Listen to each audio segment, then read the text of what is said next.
welcome to Bite Size Med. This video is on the ovarian cycle. The age at which the menstrual cycle starts, that's called menarche, and the cycles, they stop at menopause. In between these two phases, there are cyclical changes that happen in the ovary called the ovarian cycle. There are also changes in the uterus, and that's called the menstrual cycle itself or the uterine cycle. Both of these are under the influence of a hormonal cycle. What are those hormones? The hypothalamus, it produces a gonadotropin-releasing hormone, that's GnRH, which is produced in pulses at puberty, and that tells the anterior pituitary to produce the follicle-stimulating hormone, that's FSH, and the luteinizing hormone, that's LH. These hormones, they act on the ovary at different points in the cycle, and the ovary, it produces estrogen and progesterone. It also produces other hormones like inhibin and activin. During the ovarian cycle, we're going to see how FSH and LH influence the cycle, and also how the ovary produces estrogen and progesterone. But one thing is needed to understand how the hormones change during the cycle, and that is how estrogen has feedback effects. Through most of the cycle, estrogen has a negative feedback effect on both GnRH and the gonadotropins, that's FSH and LH, except when it crosses a threshold mid-cycle. That's when the feedback changes from negative to positive, causing both FSH and LH to rise. This happens just before ovulation. So the cycle is divided into phases. If the cycle length is assumed to be 28 days, which is only an average number, the actual cycle would vary in length. It's a range of days, like from 21 to 35. But trying to understand what happens when the days keep varying can get a little confusing. So all the numbers used are just for understanding. The actual cycle isn't this clear-cut and varies from person to person and cycle to cycle. The 28 days are divided into phases. We'll put down day 0, day 14, and day 28. Between day 0 and 4 is considered to be the menstrual phase because that's when menstruation happens. So this would be the menstrual phase of the next cycle. Ovulation happens 14 days before the menstrual phase. Before that is a pre-ovulatory phase, and after that is a post-ovulatory phase. Before ovulation, the ovarian follicles, they grow and mature. That is folliculogenesis, making this the follicular phase. At ovulation, the follicle ruptures, releasing the oocyte inside, and the follicle becomes a corpus luteum, making this part of the cycle the luteal phase. So first we're going to look at folliculogenesis. For that, we need to understand what happens to the oocyte inside. That starts with the primordial germ cells in the developing embryo. These cells migrate to the developing ovary. The ovary has a germinal epithelium outside, which is cuboidal epithelium. Below that is the tunica albuginea. Then there's the cortex, which is continuous with the medulla. What's important for us right now is the cortex, because that's where the follicles are going to be. And that's why the primordial germ cells, they migrate to the cortex. And as they migrate, they undergo mitosis to form more germ cells. Here they differentiate into oogonia. The oogonia undergo more mitosis to form more cells up to around 5 months of gestation. Then some of them start degenerating. But what remain, they enter the first meiotic division, and these are the primary oocytes. They get stuck in prophase 1 of the first meiotic division, so that's the first meiotic arrest. And all of this happens until birth, so these are the cells that are there at birth, and they stay stuck here until puberty. At puberty, just before ovulation, there's a surge of the luteinizing hormone. That pushes one primary oocyte to complete the first meiotic division and become a secondary oocyte. The other cell is the first polar body. The secondary oocyte enters the second meiotic division, and it gets stuck in metaphase until fertilization. Only if fertilization happens can it go further. This is the oocyte that gets released during ovulation to enter the fallopian tube.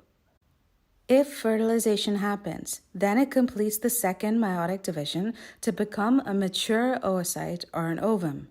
and the second polar body, which is smaller. That first polar body, it could degenerate or it could undergo a second meiotic division and form more polar bodies.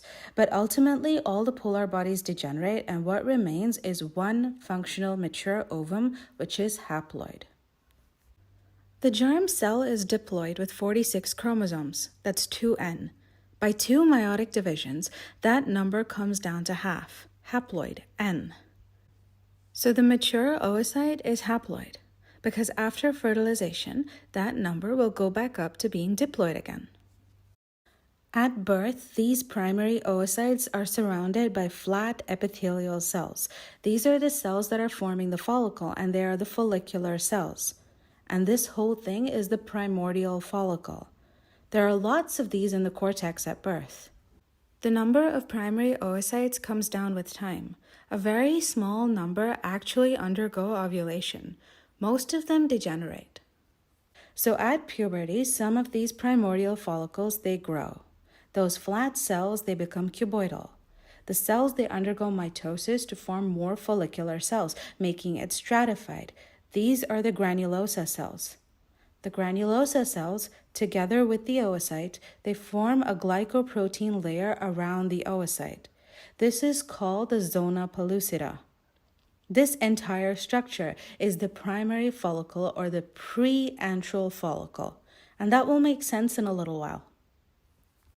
The granulosa cells, they have FSH receptors. Under the influence of FSH, some of the follicles grow. There are more granulosa cells, and a new cell layer gets added around it from the interstitium of the ovary. This is the theca folliculi, which has the theca interna inside and the theca externa outside. The theca externa is connective tissue forming the capsule around the follicle. The theca interna is more like the granulosa cells, so they are secretory. The granulosa cells sit on a basement membrane, so that's what separates them from the theca cells. And together, these cells form estrogen. So let's see how that happens. The theca cells, they are near capillaries, and they have receptors for the luteinizing hormone. They take up cholesterol from the capillaries, and luteinizing hormone, it stimulates cholesterol desmolase. That's the first enzyme that converts cholesterol to pregnenolone. That then forms progesterone, and they ultimately form androgens. For androgens to be converted to estrogen, they need aromatase. This enzyme isn't in the theca cells, but it is in the granulosa cells. So the androgens diffuse into the granulosa cells and get converted to estrogen. This enzyme is stimulated by FSH, and remember, the granulosa cells have FSH receptors. As the follicle is growing, the number of granulosa cells increases. So that means there's more FSH receptors, meaning there's going to be more estrogen. That is why the estrogen levels, they rise during the follicular phase of the cycle. And remember the effect that estrogen has on FSH and LH, negative feedback. So these levels are low. The granulosa cells, they form follicular fluid, so it forms spaces filled with fluid inside the follicle. These join together to form an antrum, so this is the antral follicle. Not all of the follicles are going to mature enough to ovulate. From a handful that are growing, only one dominates. The rest undergo atresia.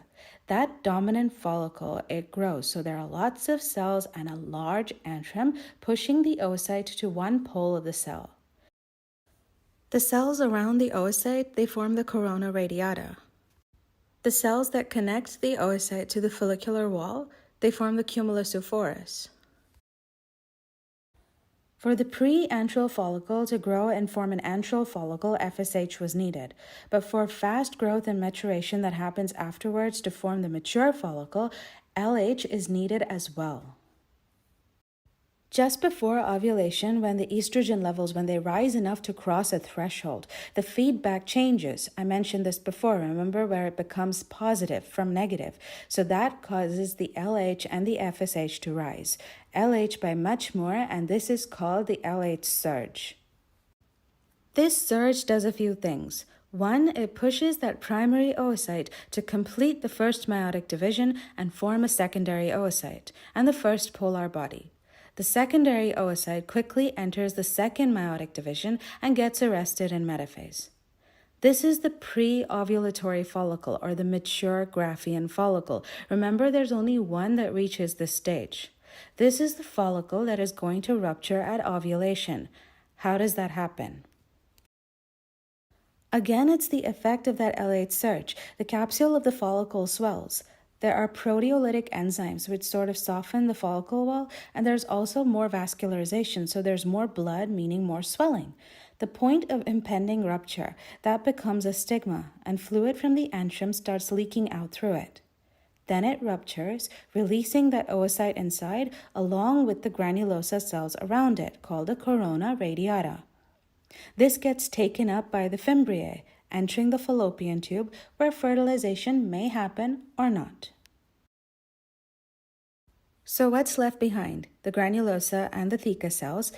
Under the effect of the luteinizing hormone, they become luteinized. So they become the granulosa lutein cells and the theca lutein cells. Now these cells have lots of lipids. And this whole yellow structure is called a corpus luteum, which may have a blood clot in the center from follicular rupture. So now we're in the luteal stage. The luteal cells, they have LH receptors, so they can form progesterone from cholesterol. Now, not all of the progesterone has to go down that path and form estrogen. So there's a lot more progesterone being formed than is being converted to estrogen. So this part of the cycle has higher progesterone levels. And that negative feedback, it's back again. So that lowers the FSH and the LH levels. The corpus luteum also produces inhibin, which, like the name suggests, inhibits FSH. The corpus luteum can have two fates depending upon what happens to the oocyte. The corpus luteum is forming a lot of progesterone, and that's what's needed for secretory changes to happen in the endometrium, which is preparing the uterus for possible implantation of a blastocyst, assuming fertilization has happened. So if fertilization happens, the corpus luteum grows and becomes the corpus luteum of pregnancy, maintaining that progesterone until the placenta takes over. But if there's no fertilization, it'll grow for a few days and then it's going to degenerate. So the yellow color gets replaced with a white connective tissue scar. This is called the corpus albicans. The secretory function is gone, so the estrogen, progesterone, and inhibin levels, they all come down. The drop in estrogen and progesterone levels causes the uterus to go through the menstrual phase. So estrogen and progesterone levels have come down, and there's loss of that negative feedback, allowing the FSH levels to rise again, starting the next cycle. And the cycle is going to repeat again. The estrogen and the progesterone formed during the cycle. They have effects on the endometrium of the uterus, creating the uterine or the endometrial cycle. And all of this was the ovarian cycle. If this video helped you, give it a thumbs up and subscribe to my channel. Thanks for watching, and I'll see you in the next one.